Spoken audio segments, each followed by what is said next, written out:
Joined by United States Senator Tom Cotton of Arkansas, member of the Senate Judiciary Committee, graduate of Harvard Law School, I might add. Good morning, Senator Cotton. Welcome back. Good morning, Hugh. It's good to be back on with you. Can I have your reaction to the indictment and arraignment of former President Trump yesterday? Hugh, never before in American history has the party in power targeted a former president with criminal charges. That's a step that ought not be taken lightly. But Alvin Bragg's indictment of Donald Trump is a joke. I've reviewed it carefully now. It's even flimsier than was reported by his leaks over the last few weeks. First, every so-called crime appears to be beyond the 5-year statute of limitations. Second, on the merits of those so-called crimes, they should be dismissed as a matter of law. So I guess his theory is that the president falsified business records to cover up federal election crimes, yet not even the Federal Election Commission pursued those so-called crimes, or the Department of Justice or Alvin Bragg's predecessor. And then when you move from the law to the evidence, think about what the evidence is here, Hugh. You have the testimony of a woman who has repeatedly contradicted herself on the very matter at issue. And then you have the testimony not just of any convicted felon, but a man convicted of lying under oath, and a man who has made his desire to get revenge on the former president well known. So all of these things demonstrate to me that this is nothing but a political witch hunt by Alvin Bragg and the Democrats on their now 8-year quest to get Donald Trump. Some other things there that show it's a political witch hunt. You know, Hillary Clinton's campaign has confessed to doing this exact same thing on the Steele dossier, directing payments that were characterized as legal expenses when they were really designed to pay for the Steele dossier. And she's paid $113,000 fine for that. And where was her campaign based? It was based in New York City, but where are the charges against Hillary Clinton? Or just consider another fact. I mean, the next hearing is not until December, probably 1 month for the Iowa caucus, less than a year before the general election on relatively straightforward, simple charges.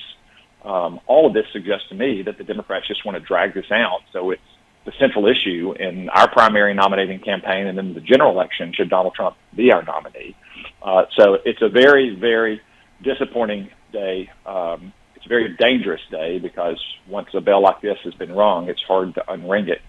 And I wish that Alvin Bragg had thought more about the precedent he was setting for a country that has never pursued presidents once they leave office with criminal charges, like regrettably so many countries around the world do. Senator, I've been looking high and low for any liberal to left-wing commentator with credentials who is defending this. I cannot find anyone. My friend and colleague Ruth Marcus is maybe the smartest liberal reporter, journalist, and Harvard Law School grad writing, and she backs. It takes her a while to get there, but then she says at the end, but. There's no there. There's no dog that barked. They didn't even name the felony.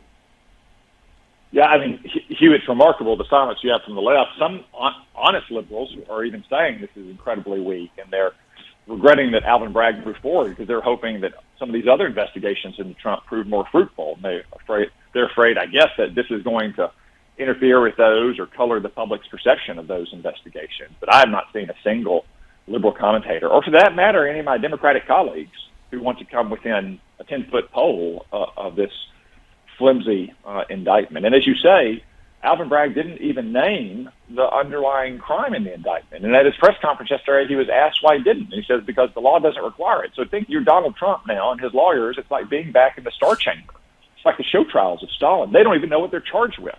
Yeah, they're charged with this little misdemeanor crime, but to be a felony under New York law, there has to be an underlying crime that the so-called falsified business records concealed. They still don't know what that crime is.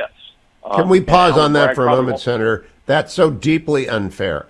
They need to bring a motion to dismiss. I believe that motion will be successful if the judge is fair.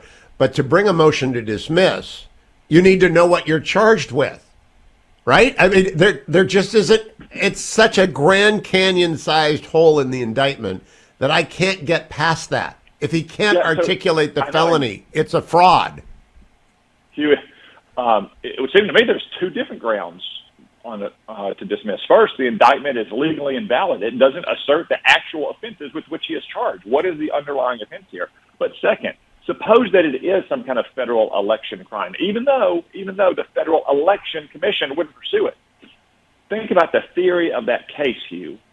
Alvin Bragg's theory of his case is that a candidate for public office is not allowed to use his campaign money, his donors' money, the $5 and $10 contributions that people send into TomCotton.com or DonaldTrump.com, not just allowed to use that for personal purposes, but that the law requires you to use it for personal purposes. That you the only way you could say pay for a non-disclosure agreement is with your campaign funds. Consider a candidate, Hugh, who's, let's say, going through a divorce. It happens.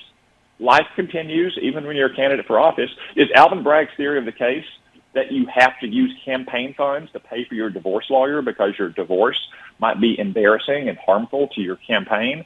That's a second ground to dismiss as a matter of law this indictment, because the theory is so far-fetched. Again, it's just an illustration that this is a political witch hunt from a man who, by the way, has let crime run so rampant in New York City that his own Democratic mayor says the criminal justice system there is a laughingstock.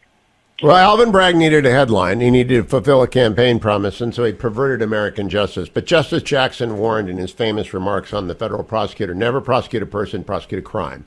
They can't name the crime. It's a fraud. My question is there a Tom DeLay was brought down by an out-of-control political prosecutor in Texas. That's the only thing I can come up with. And, Ray Donovan was wrongly charged. He said, where do I go to get my reputation back? But I've never seen anything like this.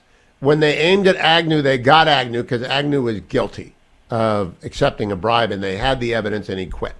Is there any predicate of anything remotely like this in your knowledge where an out-of-control prosecutor slams together, jumps up, stacks, use whatever term you want, the same allegation 3 dozen times, and then says, I'll come up with a felony later, and this, my friends, is my baked cake? Have you ever seen anything like this?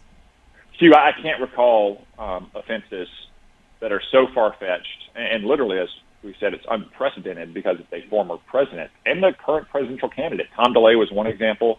You offered Ted Stevens, the former senator, who was hounded into his death by corrupt Department of Justice lawyers who ended up facing penalties or even committing suicide over their misdeeds.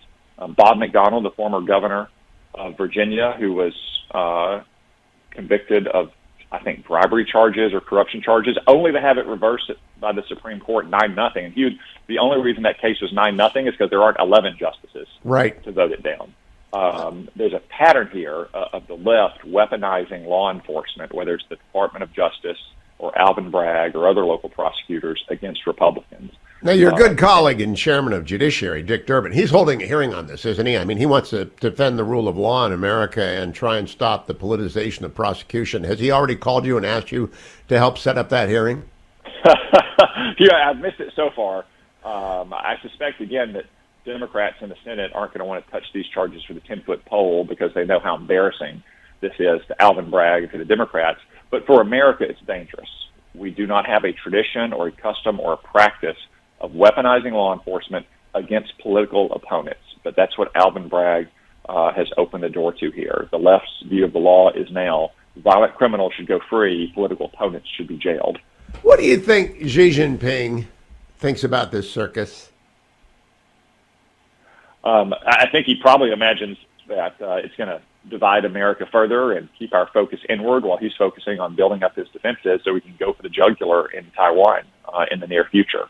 That's one reason why it's unfortunate that these charges are now blotting out all the coverage of very other important matters.